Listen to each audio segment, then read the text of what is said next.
Nining Kubaya, cerita rakyat dari Nusa Tenggara. Jangan lupa subscribe dan tekan tombol loncengnya ya. Pada zaman dahulu, ada seorang janda tua bernama Nining Kubaya. Janda itu tidak mempunyai anak. Sejak ditinggal mati oleh suaminya puluhan tahun yang lalu, Nining tidak pernah menikah lagi. Ia pun tinggal sendirian di sebuah gubuk kecil di tepi sungai. Untuk bertahan hidup, setiap hari Nining Kubaya mencari ikan di sungai dan umbi-umbian di hutan. Suatu hari, sebuah perahu berawak 3 orang berlabuh di tepi sungai. Setelah turun dari perahunya, ketiga awak tersebut menuju ke gubuk tempat tinggal Nining Kubaya. Salah seorang dari mereka sedang menggendong bayi perempuan yang dibungkus dengan kain sutra. "Permisi," seru salah seorang dari awak itu. "Apakah ada orang di dalam?" Mengetahui ada tamu yang datang, Nining Kubaya pun segera keluar dari gubuknya. Betapa terkejutnya ia saat melihat 3 orang laki-laki paruh baya berdiri di depan pintunya. "Maaf tuan-tuan, ada yang bisa nenek bantu?" tanya Nining Kubaya. "Nek, kedatangan kami kemari untuk menawarkan bayi ini kepada nenek," ungkap salah seorang dari awak perahu itu. "Apa maksud tuan?" tanya si Nining. "Kami ingin menjual bayi ini, Nek. Apakah nenek berkenan membelinya?" Awak perahu itu menawarkan. "Oh, sangat kebetulan. Nenek memang tidak mempunyai anak. Selama ini nenek hanya hidup sendirian," ungkap si Nining dengan perasaan gembira. Beruntung Nining Kubaya memiliki sedikit tabungan. Akhirnya ia pun membeli bayi itu dengan uang tabungannya.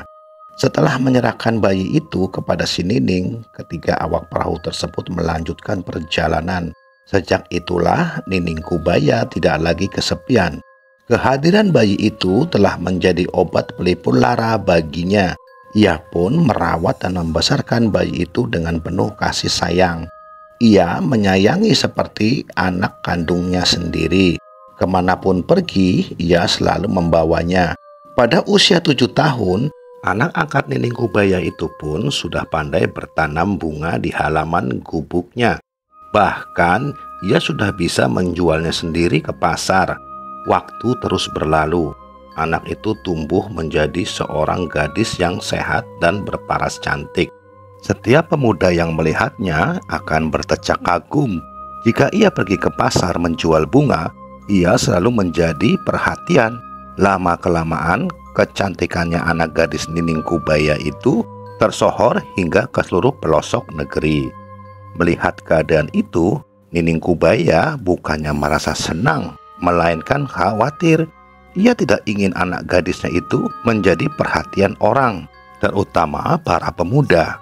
Oleh karena itu, setiap gadis itu hendak ke pasar, ia membedakinya dengan arang agar kecantikannya tidak tampak.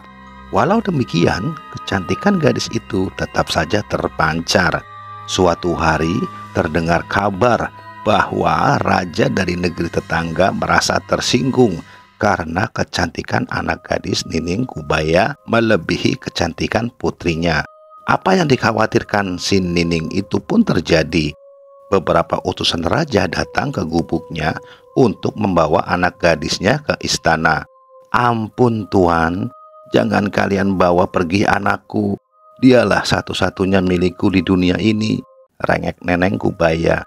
"Maaf Nek, kami hanya menjalankan perintah raja. Kami harus membawa kalian berdua ke istana," kata seorang utusan raja. Nining Kubaya pun tak bisa berbuat apa-apa. Perintah raja harus dipatuhi. Akhirnya keduanya pun dibawa ke istana. Dalam perjalanan, si Nining senantiasa berdoa kepada Tuhan Yang Maha Kuasa agar tidak terjadi sesuatu pada diri mereka, terutama pada anak gadisnya. "Ya Tuhan, lindungilah kami," doa Nining Kubaya.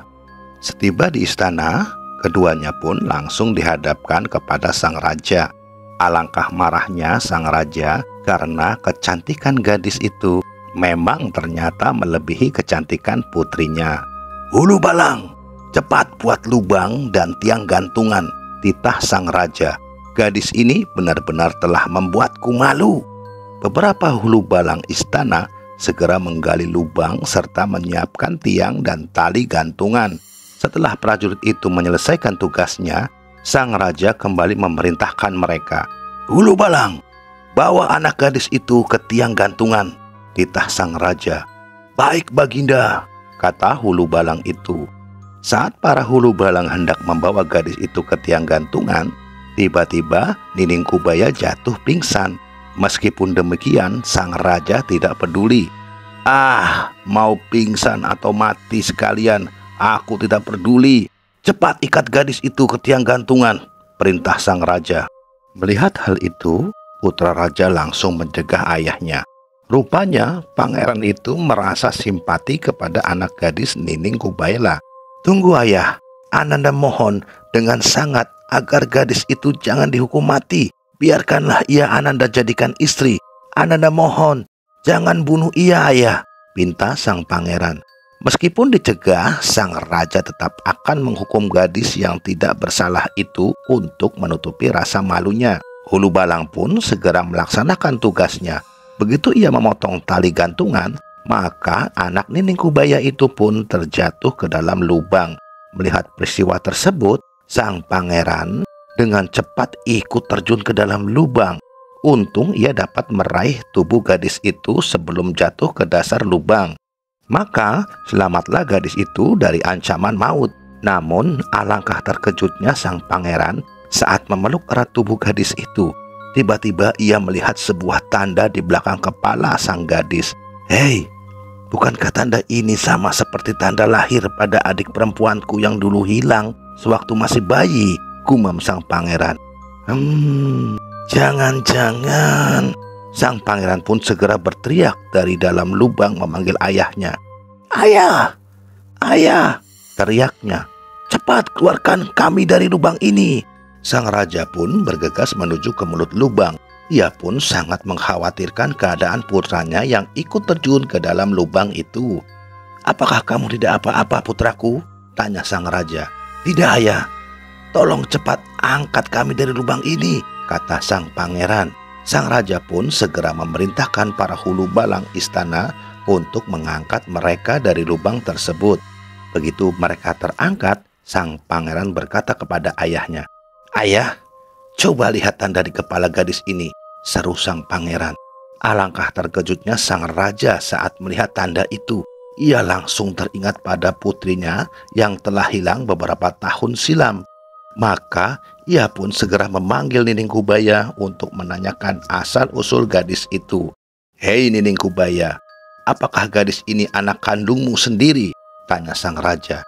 "Ampun Baginda, sebenarnya gadis ini bukan anak kandung hamba," jawab Nining Kubaya. Nining Kubaya kemudian menceritakan perihal bagaimana ia mendapatkan gadis itu. Belasan tahun yang lalu, ada 3 orang awak kapal mendatangi gubuk hamba. Mereka menawarkan seorang bayi kepada hamba. Karena hamba tidak mempunyai anak, maka hamba pun membeli bayi itu, ungkap Nining Kubaya. Mendengar cerita itu, sang raja menjadi terharu.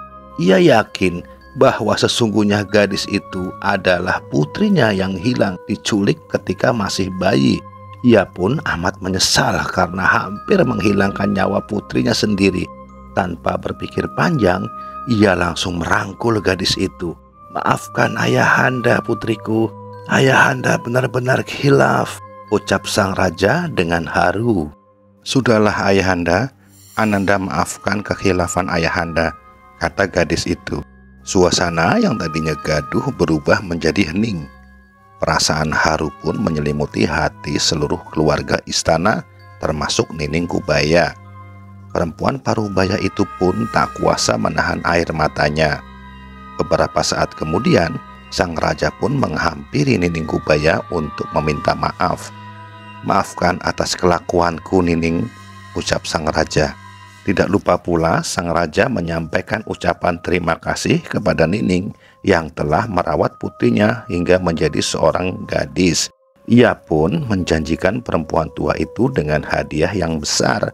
"Karena engkau telah menyelamatkan putriku, apapun yang kau minta akan kukabulkan," ujar sang raja. "Baiklah Baginda, Hanya satu permintaan hamba, jawab Nining Kubaya. Apa itu Nining? Katakanlah, desak sang raja. Hamba ingin selalu bersama si gadis. Dia sudah seperti anak kandung hamba, kata Nining Kubaya. Baiklah Nining, permintaanmu kukabulkan. Engkau boleh tinggal di istana ini bersama keluarga istana, ujar sang raja. Sejak itulah Nining Kubaya tinggal di istana dan diangkat sebagai penasehat putra-putri raja. Sementara itu seluruh keluarga istana amat gembira karena putri raja yang hilang telah kembali ke istana. Sebagai ungkapan rasa syukur, sang raja pun mengadakan pesta yang sangat meriah.